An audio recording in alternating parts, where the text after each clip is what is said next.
ដោយមានរបស់ទឹកក្នុងដៃនាងប្រញាប់ចុះពីភ្នំដើម្បីទៅសង្គ្រោះបងប្រុសទាំងពីររបស់នាងបងធំ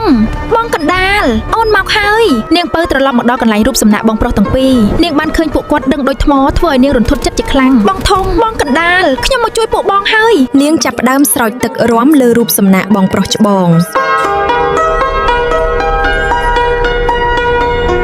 រូបសំណាកប្រែជាសាច់ឈាមវិញធ្វើឲ្យសុវណ្ណកង្គៀរស់ឡើងវិញនាងពៅនាងស្រោចទឹកលើរូបសំណាកបងកណ្ដាលបន្តទៀតបងកណ្ដាលឆាប់ដឹងខ្លួនឡើងបងប្អូនទាំង3បានជួបជុំគ្នាវិញយ៉ាងមានសុភមង្គលនាងពៅសម្រេចចិត្តទុកការរាំឲ្យនៅទីនេះជាអនុស្សាវរីយ៍ឲ្យផ្កានេះនៅយាមទីនេះជាតំណាងនៃភាពក្លាហានរបស់ពួកយើងពួកគេលាភ្នំមរណៈនិងសត្វសារិកាកែវមាសដើម្បីត្រឡប់ទៅផ្ទះវិញលាហើយមិត្តសម្លាញ់ពួកយើងនឹងមិនភ្លេចអ្នកឡើយព្រៃដែលធ្លាប់ងងឹតប្រែជាមានជីវិតនិងស្រស់ស្អាតវិញទីបំផុតពួកគេបានត្រឡប់មកដល់ផ្ទះវិញយ៉ាងមានសុវត្ថិភាពពួកគេអង្គុយយ៉ាងស្ងៀមស្ងាត់នឹកដល់ដំណើរផ្សងព្រេងនិងការលះបង់ដើម្បីគ្រួសារថ្ងៃមួយព្រះរាជាបានយាងចេញទៅបរបាញ់សត្វនៅក្នុងព្រៃជ្រៅហើយក៏បានវង្វេងផ្លូវនិងស្រែកទឹកយ៉ាងខ្លាំងមេទ័ពតើមានប្រភពទឹកនៅក្បែរនេះទេយើងស្រែកទឹកណាស់បាទព្រះរាជាខ្ញុំនឹងស្វែងរកទឹកឲ្យបានឆាប់រំពេចនោះព្រះអង្គក៏បានទតឃើញផ្ទះឈើមួយដែលហ៊ុំព័ន្ធដោយពន្លឺវេទមន្តដ៏ស្រស់ស្អាតពេលបានជួបយុវជននិងយុវតីទាំង3ព្រះរាជាមានអារម្មណ៍កក់ក្ដៅនិងអាណិតស្រឡាញ់យ៉ាងចម្លែកដែលទ្រង់មិនធ្លាប់មានពីមុនមកក្មួយពិតជាមានភក្ត្រាស្រស់បំព្រងណាស់តើក្មួយជាកូនចៅអ្នកណាក្រាបទូលព្រះអង្គពួកទូលព្រះបង្គំជាក្មេងកំព្រារស់នៅជាមួយតាយាយដោយសេចក្តីសប្បុរសព្រះអង្គបានអញ្ជើញពួកគេទាំង3ឲ្យចូលរួមពិធីជប់លៀងនៅរាជវាំងយើងចង់អញ្ជើញអ្នកទាំង3ទៅលេងរាជវាំងរបស់យើងនៅថ្ងៃស្អែកនេះកាលីឆន្ទាបានដឹងដំណឹងនេះនាងភ័យស្លន់ស្លោនិងខឹងសម្បាយ៉ាងខ្លាំងពេលដឹងថាក្មេងទាំងនោះនៅរស់ពួកវាវាយកំទេចភ្នំមរណៈបានមិនអាចទៅរួចទេពួកវាត្រូវតែស្លាប់មហេសីចិត្តយៈបានរៀបចំថ្នាំពុលដ៏សាហាវដាក់ក្នុងភេសជ្ជៈដើម្បីត្រៀមធ្វើឃាតបងប្អូនទាំង3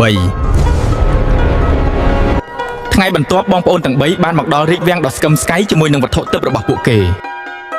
កំឡុងពេលជប់លៀងកាលីចន្ទាបានយកស្រាពុលមកឲ្យពួកគេផឹកដោយធ្វើពុតជារាក់ទាក់សូមអញ្ជើញពិសាទៅក្មួយៗដើម្បីជាការស្វាគមន៍ពីរាជវាំងអរគុណលោកយាយប៉ុន្តែសត្វសារិកាកែវមាសបានហៅមកឆក់ទម្លាក់កែវនោះចោលទឹកពុលបានស្រក់កាត់កម្រាលថ្មឆេះសន្ធោសន្ធៅមានរឿងអ្វីហ្នឹង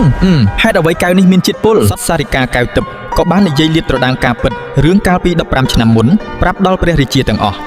នេះគឺជាបុត្របង្កើតរបស់ទ្រង់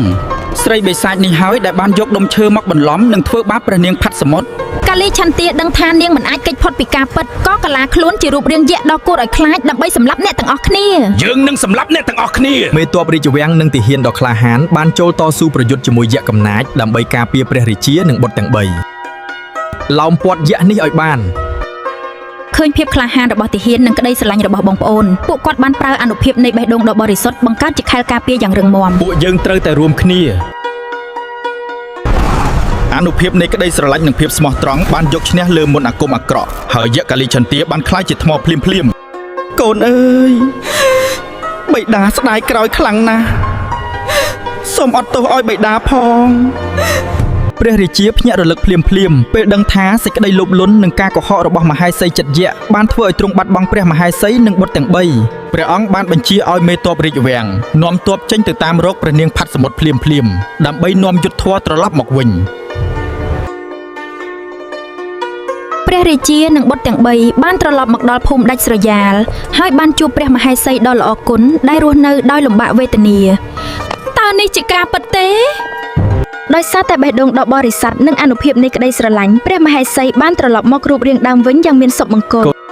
ទីបំផុតពួកយើងបានជួបគ្នាហើយព្រះរាជាបានប្រកាសថាយុទ្ធធម៌និងភាពស្មោះត្រង់គឺជាមូលដ្ឋានគ្រឹះនៃសុភមង្គលនិងភាពសម្បូរសប្បាយរបស់នគរ